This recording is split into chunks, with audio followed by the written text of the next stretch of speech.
Saya mengucapkan terima kasih kepada Tuhan kita Yesus Kristus telah datang ke dunia. Saya juga mengucapkan terima kasih kepada setiap Bapak Ibu yang sudah hadir, yang meluangkan waktu sama-sama kita beribadah Natal. Terima kasih kepada Pastor Brian, terima kasih kepada Evangelis Kezia, kepada Ring 1 Pak Prof Aryadi, ya Pak Prof Denny, juga Pak Effendi, Pak Andreas, Pak Jeffrey, Pastor Jeffrey, dan kepada semuanya sekali lagi berikan kemuliaan untuk Tuhan. Jika kita bicara mengenai Natal, maka kita bisa lihat dari bulan November itu di media sosial udah banyak sekali post, story di medsos ya mengenai Natal. Mungkin tidak ada yang belanja baju-baju Natal, udah ada yang menyiapkan liburan keluar kota, ke luar negeri. Saya ingat pada tahun 2018, saya dan istri pergi merayakan Natal di Jepang dan beberapa negara. Setelah saya berkeliling beberapa negara, ada beberapa kesimpulan yang kami dapat. Kesimpulannya begini, terkadang saat kita merayakan Natal bukan di mana tempatnya, bukan di negara mana, tetapi sama siapa, betul ya? Kalau sama orang yang kita kasihi, maka akan ada sukacita yang lebih. Karena itu pada hari ini, saya mau mengajak Bapak Ibu bisa lihat kanan kiri, jadikan gereja Overflow ini sebagai bagian dari keluarga rohani, keluarga Allah. Kita sama-sama memuji bersama Tuhan, kita sama-sama nanti menyalakan lilin Natal, kita dapat merasakan hangatnya kasih Natal. Karena kita percaya Tuhan Yesus sayang kita, bahkan bukan cuma di hari Natal, di setiap hari, karena Tuhan Yesus sayang semua.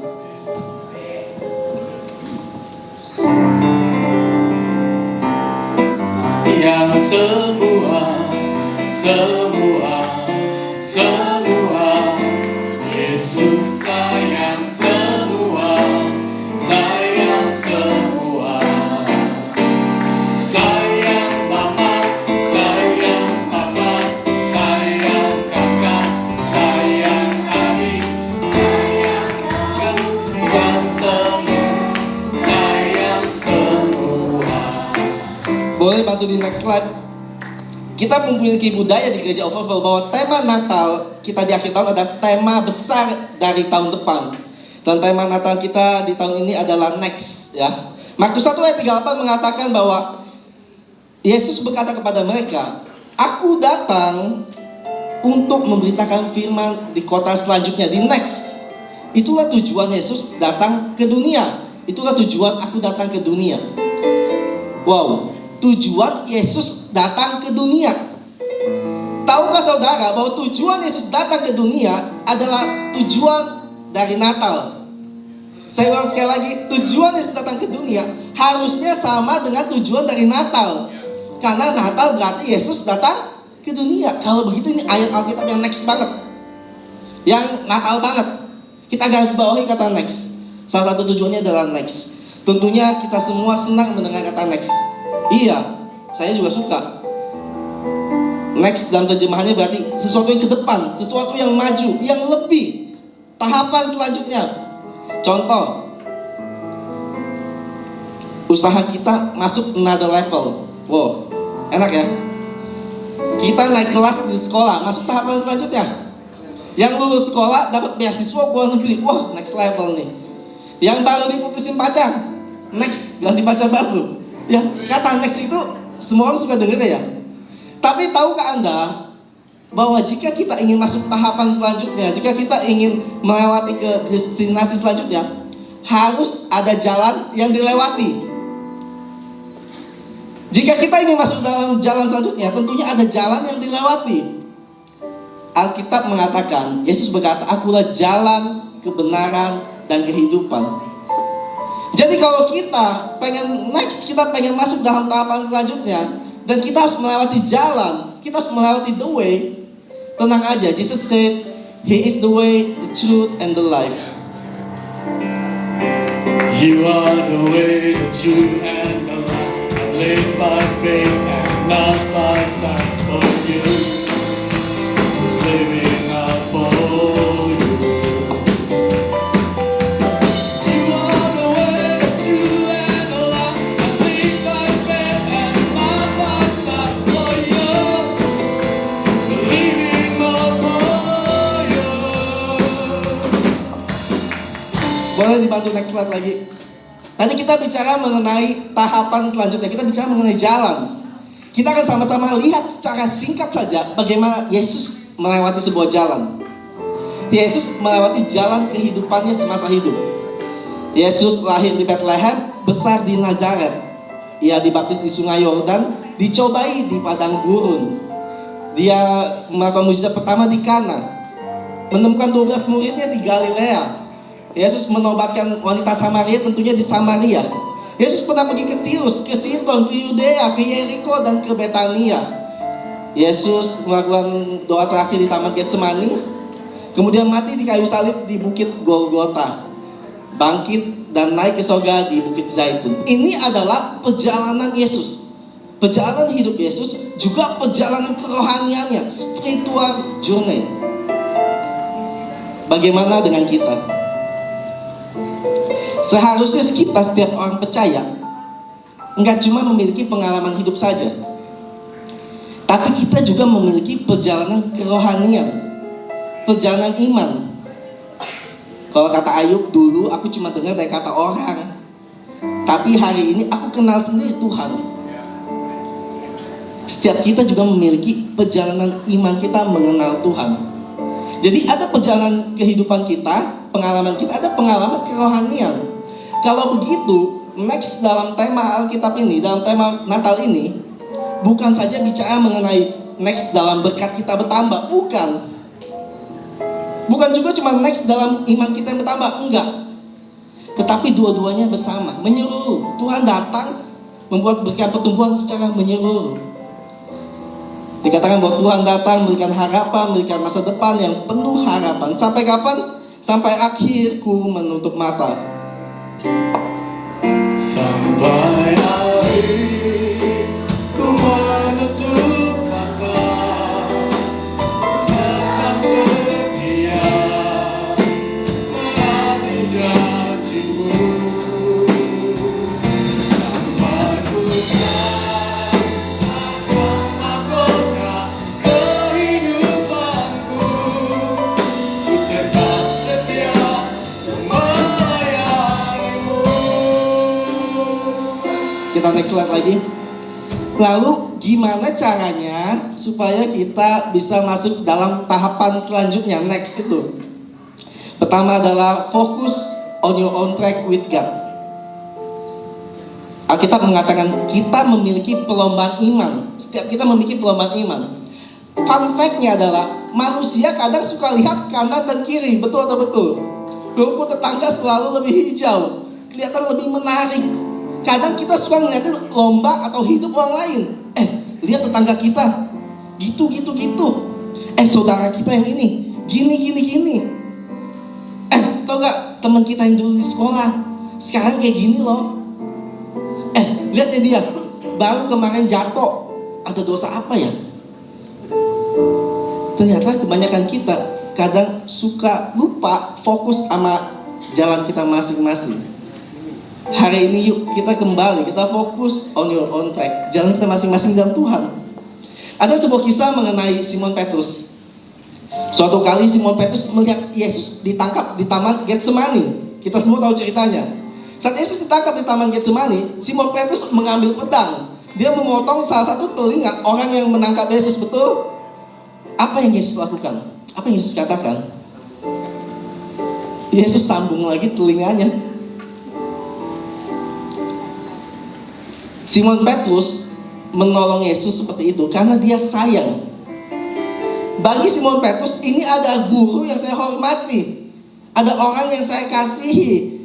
Saat Yesus ditangkap, dia dipukul, dia dicambuk, kemudian dia memikul kayu salib yang begitu besar. Ya ampun, kita bayangkan aja, Yesus didorong aja jatuh kali.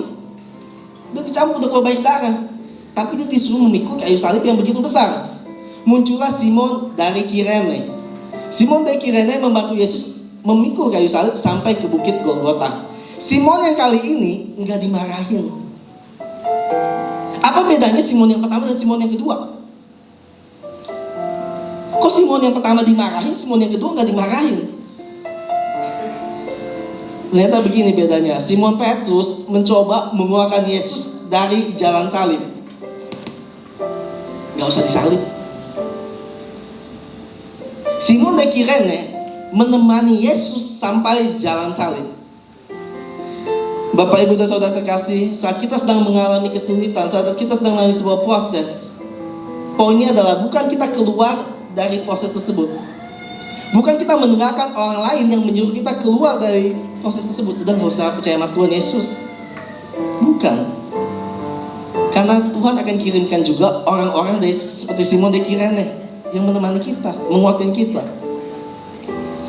Dan Tuhan juga ingin kita seperti itu. Jangan mengeluarkan orang lain dari lombanya masing-masing. Bapak, Ibu, dan Saudara terkasih, setiap kita kadang bukan cuma melihat kanan dan kiri, tapi juga suka mendengar kanan dan kiri. Itu kelihatannya enak, hidup kamu kelihatannya enak, kayak gimana sih caranya? Padahal bisa jadi lombanya beda. Satu lomba lari, satu lagi lomba panah. Setiap orang punya kesulitannya masing-masing. Karena kita kan cuma lihat kanan kiri, kita juga lihat belakang masa lalu kita. Aduh, kayaknya yang dulu lebih enak. Gimana kalau kita coba sama-sama berhenti melihat dan mendengar kanan dan kiri? Mungkin kita akan mulai melihat ke atas. Mungkin kita akan mulai mendengar yang di atas. Saat kita berhenti melihat yang kanan dan kiri, kita mulai fokus, kita mulai peka apa kata Tuhan, apa yang ingin Tuhan sampaikan. Kita mulai coba lihat maksud Tuhan. Karena itu dikatakan, boleh di next slide, focus on your own track with God. Di dalam Tuhan. Jadi pada hari ini kita sama-sama fokus dalam perjalanan kita. Boleh di next slide lagi. Hal kedua adalah do what you do in God. Lakukan apa yang bisa kamu lakukan. Fun fact selanjutnya mengenai manusia adalah manusia makhluk yang terbatas. Betul ya? Pikirannya terbatas, perasaannya terbatas. Berdasarkan apa? Pikiran, perasaan, pengalaman. Sehingga manusia di dalam subjektivitasnya masing-masing. Tiap orang itu punya pikiran sendiri, perasaan sendiri, pengalaman sendiri. Nggak bisa sama tiap orang. Punya kebenarannya sendiri. Akhirnya apa? Akhirnya saat kita lihat orang lain bisa maju, saat kita lihat orang lain berhasil, kita kadang nanya, gimana sih caranya? Gimana, dan bagaimana? How to do? Bagaimana caranya? Saat kita mencoba bagaimana cara kita berpikir dalam keterbatasan kita overthinking dan stres. Kita overfeeling dan baperan. Mari sama-sama kita overflow di dalam Tuhan. Ya, sama seperti nama gereja kita. Kita berlimpah-limpah di dalam pengenalan akan Tuhan, dalam hubungan bersama Tuhan. Kita akan kembali kepada cerita Simon Petrus.